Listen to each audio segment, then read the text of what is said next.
범인은 그게 이슬이 맺힐 정도의 시간을 생각해 보세요. 네. 한 10분? 병원 안에서 네. 라고 보는 게 맞겠죠.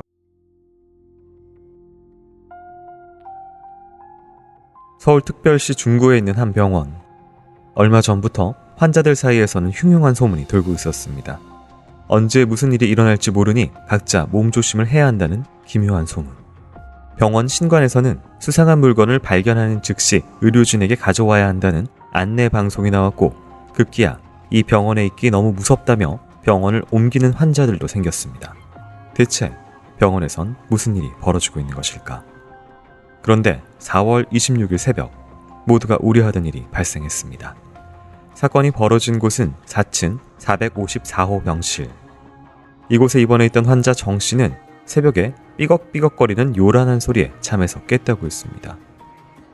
새벽 5시가 좀 넘은 시간이었는데 이 염씨가 누워있던 침대에서 삐걱삐걱거리는 소리가 하도 시끄럽게 들려서 좀 조용히 해달라고 소리를 쳤어요. 근데 갑자기 염씨가 크크 하면서 이상한 소리를 내길래 얘 뭐가 잘못됐구나 그렇게 생각했어요.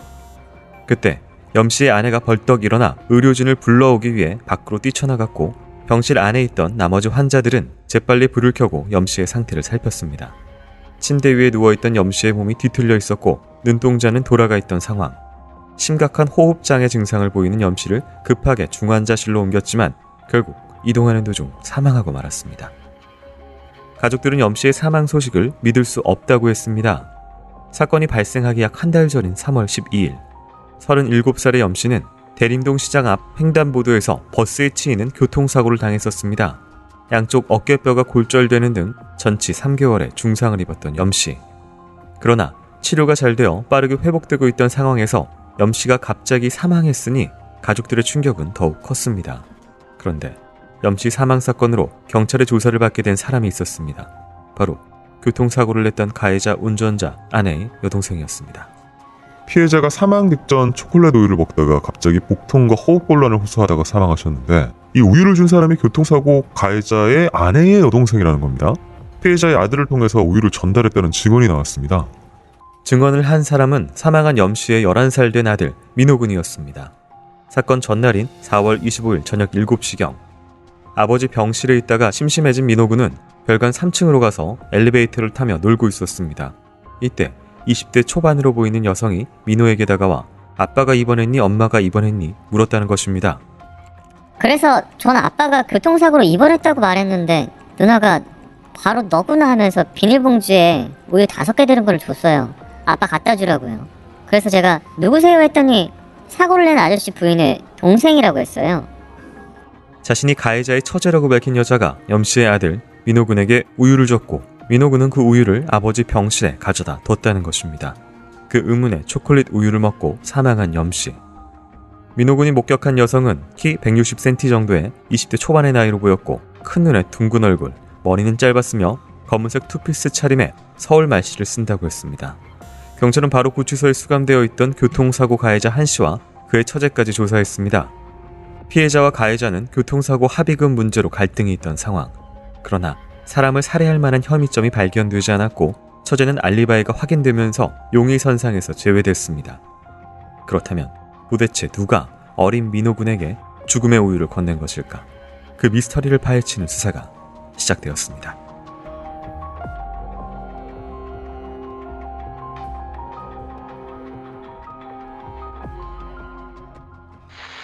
안녕하세요. 이곳은 크라임, 저는 진행과 연출을 맡고 있는 김PD입니다. 여러분 반갑습니다. 날카롭고 정확한 분석으로 대한민국의 정의를 세우고 계시는 배성훈 프로파일러님 모십니다. 네, 안녕하세요. 배성입니다. 반갑습니다. 지친 심신을 깨끗하게 닦아주는 제주 리퍼블릭 비건 클렌저. 크라임은 제주의 자연을 담은 제주 리퍼블릭과 함께하고 있습니다. 네, 오늘 준비한 사건은 1983년 서울의 어느 대형 병원에서 발생한 사건입니다. 교통사고로 입원했던 환자가 우유를 마시고 갑자기 사망하면서 대대적인 수사가 있었고 당시 언론에 큰 관심을 받았던 사건입니다. 이 사망한 상황을 보고 좀 어떤 것들을 추론을 할 수가 있을까요? 새벽에 우유를 먹고 극심한 고통 속에서 바로 눈이 돌아가고 이런 상황에서 사망을 했다. 새벽 5시가 넘는 시간에 뭔가 소리가 났잖아요. 네. 거기서 막 고통스럽게 하는 거잖아요. 그러면은 이거는 그 바로 전에 먹어야 돼요. 먹고 몇 시간 뒤에 반응이 오는 게 아니에요. 네. 이런 어떤 극성 독극물. 그렇죠. 네. 뭐 특히 우유에 뭐 섞었다고 하면은 당연하겠죠. 그런데 냄새가 좀 났을 텐데 이게 좀 조금 저는 사실 좀 이해가 안 되지만 특히 이제 호흡장애라는 건 여기잖아요. 네. 먹은 다음은 구토가 났을 텐데 저는 사실 이게 좀 상황이 좀 안 맞는다는 생각이 들고 네. 그 다음에 근데 약간 그럴 수는 있어요. 약간 약하게 독극물이 약했다고 하면 다 들어가서 흡수되고 그 다음에 해서 이제 호흡이 막히면서 이 반응이 위로 올라와서 사지가 뒤틀리는 뭐 그런 정도? 네. 이 마시는 행위가 있어야지 이게 진행이 될 텐데 이 우유 관련돼서 교통사고 가해자의 처제라고 신분을 밝힌 한 여성이 피해자 아들에게 우유를 건넸다라는 이야기가 있습니다. 근데 그거는 좀 애매한 거는 네. 그건 11살짜리의 증언이에요. 네. 이거는 좀 확인을 해야 돼요. 그러니까 네. 오인해서 줬을 수도 있어요. 아니면은 그냥 아무나 먹고 죽으란 얘기일 수도 있는 거고 네. 잘못 배달될 수도 있잖아요. 네. 그죠? 그리고 착각할 수도 있는 거고. 그러니까 이거는 조금 더 확인을 해봤어야 된다고 전 봐요. 이 전체적인 범죄는 제가 뭐 CCM에서 밝혔지만은 프로토토 템퍼링이라고 하는 범죄에 들어가는데 네. 그거는 이제 무차별성일 수도 있고 대상일 수도 있어요. 두 가지가 다 가능하거든요. 네. 그래서 이걸 배달했다고 하는 민호군의 정확한 당시의 진술을 확인해야 돼요. 당시 한 가지 의혹을 샀던 점은 있었습니다. 이제 민호 군이 11살짜리 아이임에도 불구하고 굉장히 잠깐 만나서 대화를 하는 사람을 구체적으로 묘사를 했던 부분인데요. 그러니까 이거는 당시 83년도에 수사 기법이면은 윽박지르거나 강요하거나 네. 확신을 주거나 이렇게 수사를 잘못을 많이 했거든요. 예를 들면 뭐 말투는 뭐 지방 사투리였어? 기억 글쎄요. 그럼 서울 맛이었네 그럼? 이렇게 해서 조금씩 그렇죠. 그림을 맞춰간다. 확신을 주는 거죠. 네. 근데 무섭잖아요. 경찰이 있고 네. 11살짜리가. 근데 옆에 이제 다른 가족도 있고 그러니까 야, 제대로 해봐. 막 그래서 이게 이제 막 이렇게 하면은 어떤 거 하나 그냥 빨리 선택하는 거예요. 그러니까 지금 여기는 사실은 좀 이거는 신뢰할 수가 없어요. 그러니까 말씀대로 특정을 했는지 불특정 다수를 한 범죄인지 모르는 상황 속에서 경찰이 병원에 불만을 가지고 있는 사람의 소행까지 확인을 했고요. 그리고 이제 피해자에게 원한이 있는 사람 소행 이 두 가지를 가능성을 염두에 두고 수사에 들어갔습니다. 그런데 수사를 진행하는 도중에 괴이한 사건이 발생합니다.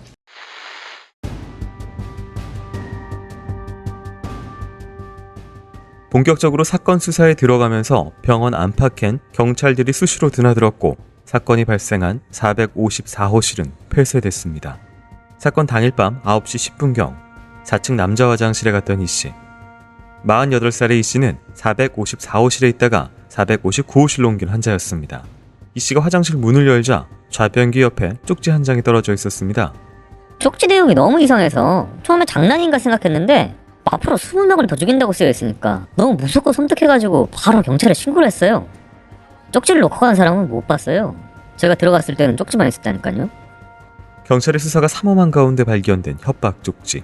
내용은 이랬습니다. 억울하게 희생들을 당하셔서 죄스럽습니다. 이 병원에 입원한 죄입니다. 앞으로도 20명과 희생을 시킬 겁니다. 빨리들 다른 병원으로 옮기세요. 마치 병원에 큰 원한이라도 있는 듯한 내용의 쪽지. 경찰은 병원 관계자들은 물론 병원에서 해고된 사람들과 입퇴원한 환자들까지 범위를 넓혀 수사에 들어갔습니다. 또 협박 쪽지를 국과수에 보내 몇 개의 지문도 찾아냈습니다. 그 사이 사망한 염씨가 마셨던 초콜릿 우유를 검사한 결과 청산가리가 검출됐는데 아직 뜯지 않은 우유 4개에서도 청산가리가 나왔습니다.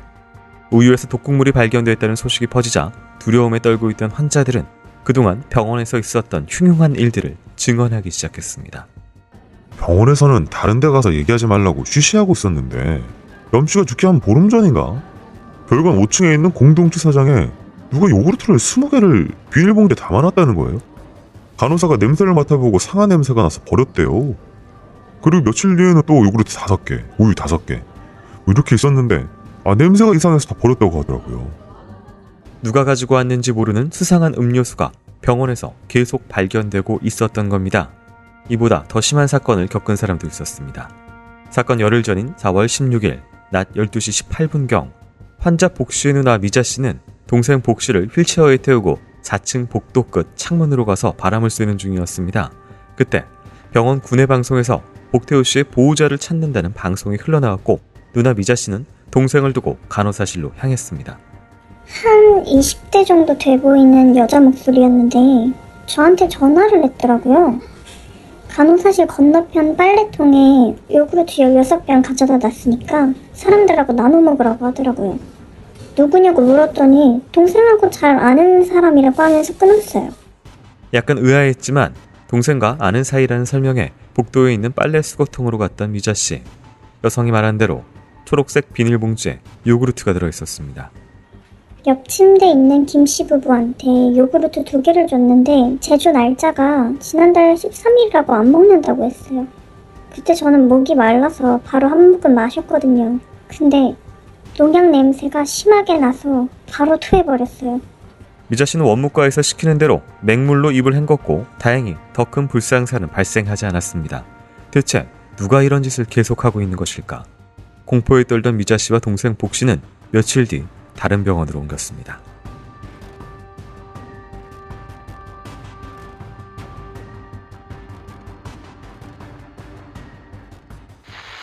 네, 당시에 이 미자 씨가 농약 냄새가 나는 요구르트를 마신 뒤에 병원의 조치가 좀 미흡했다는 이야기가 있습니다. 입을 맹물로 헹구고라고만 지시했고요. 몇 시간 뒤 원무과에서 따로 미자 씨 불러서 밖에 나가서 절대 말하지 말라라고 진통제 2알만 줬다고 합니다. 그런데 다음 날 아침에 동생 복 씨 침대에만 머리맡에 누군가 면도날을 하나 가져놓는 사건이 발생했고요. 복신하면은 이게 또 너무 두려워서 이틀 뒤에 병원을 옮겼다는 사실이 있습니다. 이 병원이 한 군데가 아니라 여러 군데에서 목격담이 있기 때문에요. 5층 공동 취사장에서 냄새가 나는 요구르트, 우유, 또 비닐봉지에 담아놓는 것도 있었고요. 이 동생 복 씨를 병건하던 누나 미자 씨를 집어서 20대 의문의 여성이 연락이 오는 일도 있었다. 이런 것들이 있는데 이거 어떻게 맥락으로 봐야 될까요? 지금 이전부터 이것이 계속 발생하고 있는데 병원에서 숨겼다는 거잖아요. 네. 그렇게 보면은 실제로 앞에 염씨의 우유는 네. 그 아이의 진술은 이거 완전히 조작된 거죠. 왜냐하면 지금 여기 보시면은 네. 어쨌든 이 병원에 입원해 있는 사람들을 무차별로 대상으로 네. 공격하고 있어요. 이게 앞서서 염 씨가 저희 브리핑대로 초코우유 5개를 받았는데 그걸 중에 하나를 먹었다. 그러니까 이게 랜덤이었는지 뭔지 몰랐는데 다 조사해 보니까 다 나왔어요. 그러니까 이거는 근데 예를 들면은 죽이려고 한다면은 이게 개수도 5개는 좀 너무 많은 것 같고 그리고 다 넣은 것도 그렇고 이게 어떤 이유가 있을 것 같은데요. 5개를 해서 그 안에다 다 넣었죠. 네. 넣은 다음에 누가 먹어도 된다. 그런 거고 어쨌든 그게 어디든 퍼질 거다. 그 층에 누구든. 네. 그럼 그걸 누구든 먹을 거란 말이에요. 그런 형태의 무차별성이겠죠. 이 미자 씨가 빨래 수거통에서 이제 가지고 왔던 요구르트 16개에서는 농약 성분이 발견이 됩니다. 그리고 이제 특징적인 게 요구르트를 비닐봉지가 이렇게 딱 쌓여 있으면은 냉장고에서 갓 꺼내오면 이제 차갑고 이슬이 맺혀 있잖아요. 그런 상태였다라는 점이 한 가지 있었고. 그러니까 굉장히 가깝게 있는 거죠, 범인은. 범인은 그게 이슬이 맺힐 정도의 시간을 생각해 보세요. 그냥 바로 직전이네 거의. 직전 네. 한 10분? 네. 바로는 안 맺히죠. 네. 밖에서 예를 들어서 가지고 오거나 이런 상황은 아니에요. 그건 아니지. 그러면 네. 병원 안에서 네. 라고 보는 게 맞겠죠. 병원 안에 10분 안쪽. 있다. 네. 그리고 이제 농약 같은 경우 앞에서 이제 농약 성분을 넣었다가 염씨 같은 경우는 청산가리로 이게 좀 다르잖아요. 그러니까 청산가리는 구하기가 비교적 어렵지만은 농약은 구하기가 쉽죠. 83년도면 네. 그냥 시골에 가면 금방 구하는 건데. 그럼 청산가리를 넣다가 네.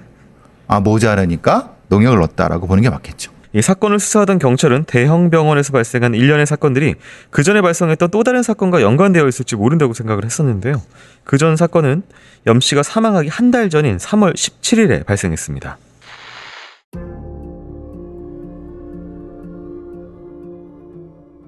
(1983년 3월 17일) 밤 10시 50분경 서울 강동구 천호동에 있던 강동 카바레.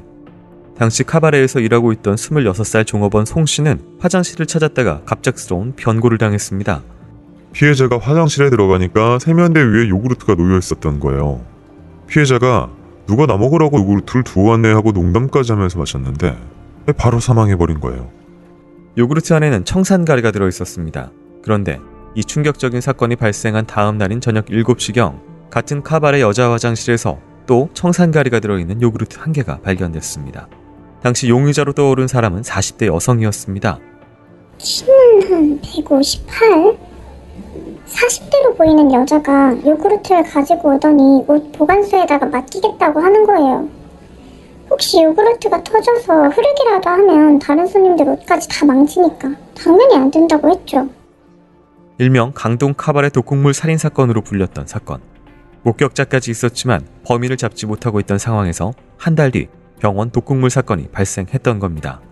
혹시 병원 사건이 카바레 사건의 모방 범죄이거나 불특정 다수를 노린 무차별 범행은 아닐까? 이것까지 염두에 두고 수사를 펼쳐가던 경찰에게 사망한 염씨와 같은 병실에 있던 환자들이 수상한 제보를 해왔습니다.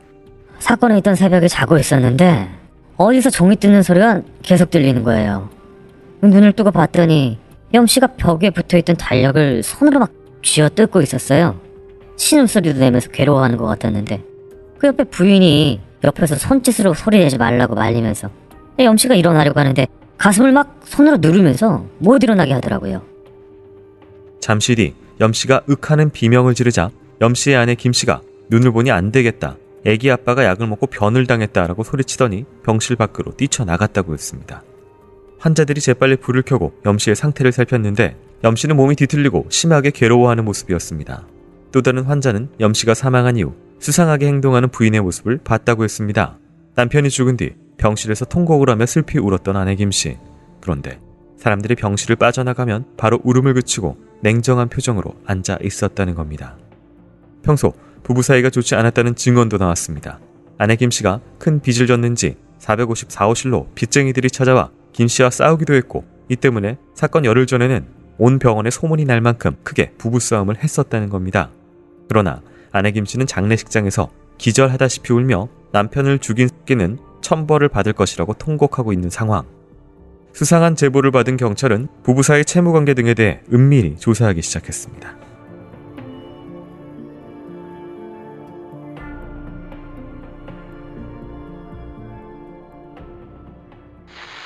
거의 한 달 정도 전입니다. 카바레, 강동요에 있는 카바레에서 이번엔 또 청산가리가 든 요구르트네요. 또 여자 화장실에서도 이 독극물이 든 요구르트가 발견이 됐고 목격자 관련된 증언까지 있습니다. 이거는 어떻게 연관성이 있는 상황일까요? 보통 프로젝트 템퍼링이라고 하는 것은 네. 확신을 못 한다는 거예요. 범죄의 성공에 성공 대해서. 확률을. 네. 그래서 프로템퍼링은 연습이나 아니면 사전에 뭐를 많이 한다는 게 차이가 있습니다. PD님도 그렇지만 어디 이렇게 여기 있는 요구르트가 열려 있으면 드시나요? 안 먹죠. 그렇죠. 네. 그런데 먹는 사람이 있어요. 사실은 대부분이 안 먹겠죠라고 생각하지만 그렇지도 않아요. 네. 그 먹어서 죽었잖아요. 그리고 또 치사량이 어느 정도인지 이걸 먹고 과연 죽는지도 테스트를 해봐야 그렇죠. 돼서. 그런 것도 필요한 거죠. 네. 그래서 프로스 템퍼링이라고 하는 것은 사실 그 사전에 실험이나 이런 것들이 자주 나타나요. 그러니까 강동 사건이 지금 있는 이 병원 사건의 일종의 실험이나 전조일 있을 수도 있겠다. 아니면은 반대일 수도 있어요. 반대는 앞에 걸 해놓은 다음에 뒤에 수사선을 흐리기 위해서 뒤로 막 퍼뜨리는 경우도 프로템퍼링 있어요. 내가 실제는. 실제 노린 특정 대상을 흐리기 위해서 이건 불특정 범죄다. 이미 했어. 네. 했는데 고검에서가 의심하잖아요. 그걸 흐리기 위해서 그 약간 너머에 있는 데다가 막 뿌리는 거예요. 네.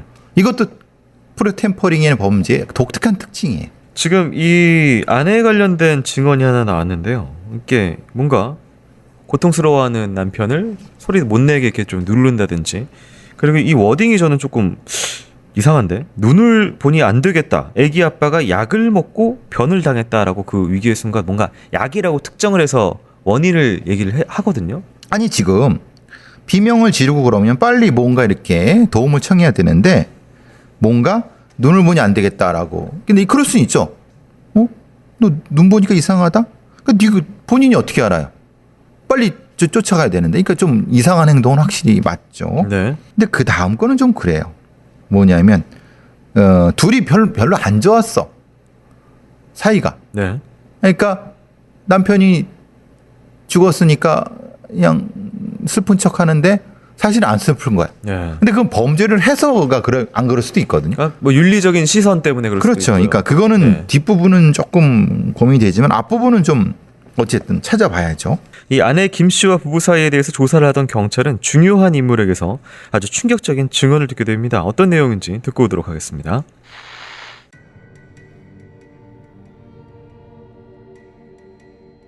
아내 김 씨는 1970년대 초 모 종교시설에 다니던 신도에게서 남편 염 씨를 소개받았습니다. 어릴 때 골수염을 앓았던 염 씨는 그 영향으로 결혼 전부터 관절이 좋지 않았습니다. 그런데 결혼 후 관절염이 심해지면서 다니던 공장도 그만둔 염 씨. 결국 아내 김 씨는 남편과 두 아들의 생계를 혼자 책임져야 했습니다. 화장품 외판원을 하며 어렵게 돈을 모은 김 씨는 사건 7년 전 대림시장에 양품점을 차렸습니다. 괄괄하고 밝은 성격으로 장사도 잘하고 주변의 평판도 좋았던 아내 김 씨. 3년 전에는 양품점을 다른 곳으로 이전했고 사건 10개월 전에는 화장품 대리점까지 차리며 사업을 늘렸습니다. 아내 김 씨가 화장품 대리점 차릴 때 김 씨 오빠가 관리하는 포도밭 1,800평을 담보로 은행에서 2,400만 원 빌리고 주변인들에게서도 돈을 빌려서 알려진 빚만 4,500만 원이었어요. 그런데 조사를 해보니까 빚이 더 있다는 게 밝혀진 거죠. 조사 결과 아내 김 씨가 가지고 있던 채무액은 거의 1억 원에 달했습니다. 대책 없이 늘린 5군데의 화장품 대리점에서는 사건 1년 전부터 물품 대금이 4천만 원 넘게 밀려 있었고 7명의 개인 채권자에게 빌린 돈만 3천만 원. 여기에 은행에서 빌린 돈까지. 아내 김 씨는 장사가 잘 되지 않아 큰 빚을 졌다고 했습니다. 이 때문에 남편이 교통사고로 병원에 입원한 후에도 채권자들이 병원으로 아내 김 씨를 찾아왔던 겁니다. 큰 빚에 시달리며 갈등이 점점 커져가던 부부 사이. 그런데 사건 초기에 경찰에 중요한 제보가 들어왔습니다. 병원 독살 사건이 발생한 지 14시간이 지난 밤 10시경. 관악구 신림동에 사는 주민이라고 밝힌 의문의 남성이 보험 관계를 추적해보라는 제보를 해왔던 겁니다. 사건이 발생했던 1980년대 초 환자들이 가짜 병명을 만들어 병원에 입원하는 정도의 수준이었던 모방 보험 범죄. 경찰은 남편 염 씨와 아내 김 씨의 보험 관계를 조사했습니다. 조사를 해보니까 아내 김 씨가 사건 2달 전에 남편 앞으로 2개 생명보험을 들었는데 남편이 사망하면 총 6천만 원의 보험이 나온 상품이었습니다. 보험 계약자가 병으로 사망하면 5배, 재해로 사망하는 경우는 30배까지 공제금을 지급받게 되는 상품이었어요. 아내 김 씨는 빚 독촉에 시달리는 상황에서도 1년치 보험료 27만 원을 선납했습니다. 그리고 이후 돈을 받으러 온 채권자들에게 곧 보험금이 크게 나올 건데 그때 돈을 다 갚아주겠다고 말을 하고 다닌 정황까지 나왔습니다. 정말 아내 김 씨가 남편 염 씨의 사망과 관련이 있는 것일까? 그런데 경찰은 처음 20대 여성을 목격했던 11살 아들 민호 군에게서 아주 충격적인 진술을 들었습니다. 엄마 김 씨가 병원 근처 중국집에서 아들 민호 군에게 우유를 주며 형사 아저씨들이 물어보면 교통사고를 낸 아저씨 아내의 여동생이 아빠에게 갖다 주라고 했다라는 말을 시켰다는 겁니다. 11살 민호 군은 진실을 자백하며 울음을 터뜨렸습니다.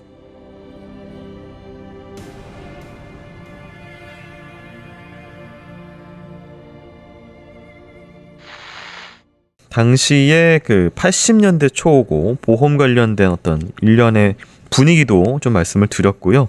일단은 아들한테 어떤 말을 시켰다라는 것하고 빚이 상당히 많았다는 것까지. 80년대에는 소위 말 나이롱 환자도 많았고 굉장히 허술했죠. 그러니까 이렇게 보험 뭐 이제 어떤 사기를 쳐도 돈을 받는 경우가 많았는데 문제는 이제 너무 크게 한 거죠. 네, 떠들썩하게 한 거죠. 그러니까 좀 앞서서 이제 불특정 다수를 노린 이런 범죄에 관련돼서 독극물이나 지금 이제 앞서서 강동 카바레도 저기 의혹을 사고 있는 부분이고 이후에도 병원 너무 많은 곳에서 요구르트나 뭐 이런 것들이 나왔고. 그러니까 그거는 저거죠. 병원이 대상이다. 네. 라고 하는 시선 흐트리기. 분산. 그렇죠. 그런 거에 비해서는 영악한데 네. 가장 문제는 아들을 시킨 거예요. 아들이 11살이잖아요. 네. 그러니까 약간 그 균형이 안 맞죠. 다른 거는 치밀하게 했는데. 이거는 또 치밀한 걸 떠나서 아들이라고 하면 아버지잖아요. 근데 이제 범죄에 일정 정도 가담을 시킨 거라서 어떻게 아버지를 죽이는데 아들을 가담시키지라는 생각도 좀 들거든요. 이 11살짜리가 직접 갖다 준 건 아니죠, 사실은. 받았다고 하면서 그렇죠. 갖다 놨다. 예, 갖다 놨다고 한 거지 실제로는 자기가 갖다 놨겠죠. 이거 지금 본인 빚 관련된 내용도요. 지금 당시에 일을 굉장히 크게 벌려서 빚이 쌓여 있다고 하는데 가게는 또 처분을 안 해요. 그리고 이제 뭐 보험료도 미리 이렇게 선납을 하는 등. 그러니까 계획이 뭐 예를 들어서 가게는 유지하면서 보험료로 일단 빨리 빚 갚고 막 이런 계획을 세운 건지. 그러니까 이게 그래서 이제 공범 얘기가 나오고 그랬지만은 네. 양품점을 하고 뭔가 할 때 뭔가 이것을 주변에서 뭐 소위 부추기거나 아니면 뭔가 그 이제 그런 어떤 시장을 하고 그러면은 저기는 어떻게 해다가 보험 좀 받았대더라 이런 얘기가 막 그런 힌트를 얻었을 수도 그렇죠. 있다. 정황이 있어야지 이게 설명이 되는 거지. 갑자기 벌인 일치고 너무나 그렇죠. 대범하고 크다. 그렇죠. 순식간에 이건 불가능하죠. 네, 이 아들 민호군이 자백하면서 사건의 실체가 밝혀졌고요. 아내 김 씨가 보험 살인으로 경찰에 체포가 됩니다. 그런데 김 씨가 뜻밖의 주장을 하기 시작합니다.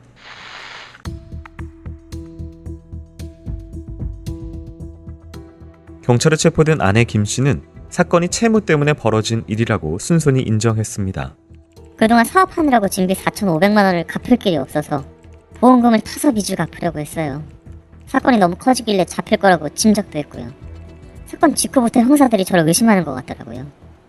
그런데 범행을 인정한 김 씨는 살인은 인정하지 않았습니다. 모두 다 남편이 시켜서 한 일이라는 겁니다.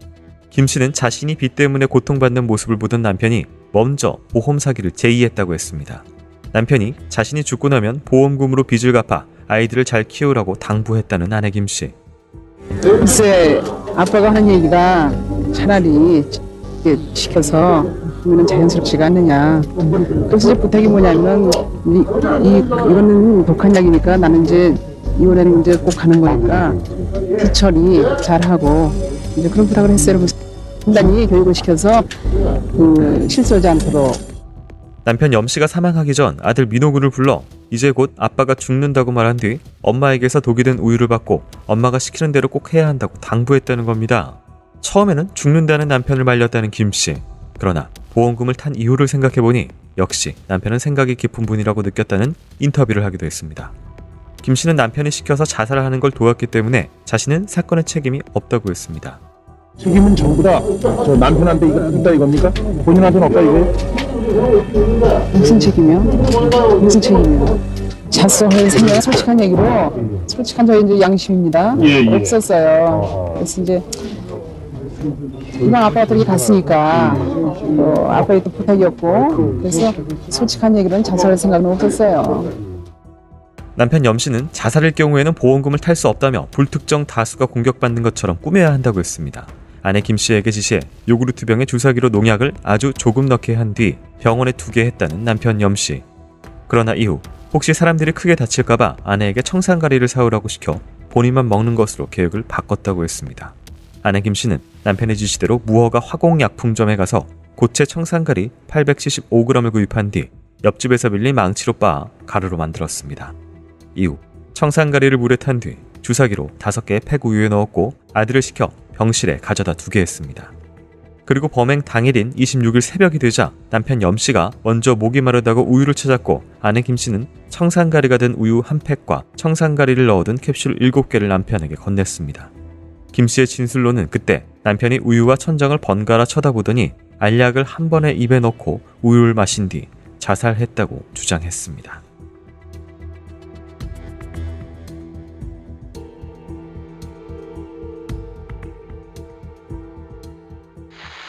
네, 당시 경찰 조사에서 추가로 밝혀진 사실들이 있는데요. 이 아내 김 씨 주장입니다. 남편이 교통사고로 입원하기 전에도 빚 때문에 다 같이 죽자라면서 방구들에 구멍을 뚫어서 연탄가스가 새어나오게 한 적이 2번 있었다고 하고 경찰이 구들장에 난 구멍을 확인합니다. 아내는 이때도 나의 그 살해 시도가 아니라 남편이 자살 시도를 한 거다 주장했었고요. 의문점이 있었는데 남편이 시켜서 요구르트에 농약을 넣어서 불특정 다수를 공격하려고 했을 때 아내가 요구르트 하나에만 농약을 더 많이 넣어서 이걸 남편을 먹이기 위한 거 아니냐라는 이야기가 있었고요. 남편 침대맡에 두었다가 버린 적이 있었습니다. 또 사망한 남편 염 씨는 특정 종교를 믿고 있었는데 이 종교는 위급한 상황에서도 수혈을 받지 않는다라는 그런 교리가 있는데 교통사고를 당했을 당시 염 씨가 이 교리를 어기고 수혈을 받습니다. 그래서 염 씨 어머니는 아들이 교리를 어길 만큼 삶의 의지가 강한 사람인데 이런 극단적인 시도를 할 리가 없다라고 보고 있습니다. 어떻게 보실까요? 남편이 예 그래 내가 죽어줄게. 나를 네가 죽여. 그래서 우리 뭐 보험금이라도 내가 너희들께 줄게. 이게 촉탁살인 거죠. 네. 그러니까 시켜서 내가 죽는 형태. 요건 표면상으로 그렇게 되지만은 사실은 그렇게 이 남편은 그렇게 죽기 싫었어. 네. 근데 우리 이 꼬라지를 봐. 네가라도 해야 되지 너 않겠어라고. 돈도 못 벌어 오는데 그렇죠. 이거라도 해야 되지 않겠냐. 그러니까 계속 이렇게 네. 했어요. 그 상황에서의 동기. 네. 거기서 이게 중요한 거거든요. 그리고 제가 맨 처음에 말씀드렸죠. 이게 가능한가? 그러니까 우유에 넣어서 마셨다고 하면 바로 토해가는 거기서 뭘 했어야 되는데 그게 아니라 캡슐에 넣었으니까 시간이 걸린 거예요. 네. 그러니까 마시고 먹고 가만히 있다가 시간이 좀 지나서 그것이 녹아가 거기서 터지면서 올라왔기 때문에 사실 그 상황이 가능했던 거예요. 이 사건 자체가 촉탁살인으로 되게 된 이유는 네. 첫 번째 상황에 대한 저의 설명과 판사들이 같이 본 거예요. 캡슐을 먹었지 않느냐. 캡슐을 알고 먹었잖아. 네. 그러면 이게 촉탁이지. 모르고 우유를 먹은 것이 아니. 그렇죠. 모르고 우유를 명확하게. 먹었으면 타살인 네. 거고. 네. 저는 근데 그거 좀 다른 거는 그럴 수 있죠. 그게 아니라 사실 이 죽는 게 아니라 약간 좀 상해만 하자. 라고 염 씨가 얘기를 했어. 그러니까 부인이 얘기해서 그래 네. 내가 이거 먹을게. 근데 사실은 많은 양을 넣은 거야. 치사량을 넣었다. 그럼 이건 어떻게 처리해야 되죠? 그러니까 그것까지도 수사가 다 이루어졌어야 되는 거예요. 네. 자, 우리 마무리하기 전에요. 크라임 제작될 수 있도록 도움 주고 계신 제주 리퍼블릭 교수님과 저의 수제 광고 보고 오도록 하겠습니다. 일주일 내내 밤새 업무하니까 잠을 통 못 자서 피부가 엉망이네요. 김 PD 아무리 바빠도 피부 관리만큼은 소리하면 안 되지. 정시간 없으면 클렌징하는 방법이라도 바꿔봐. 제주 리퍼블릭 클렌징 워터 알아?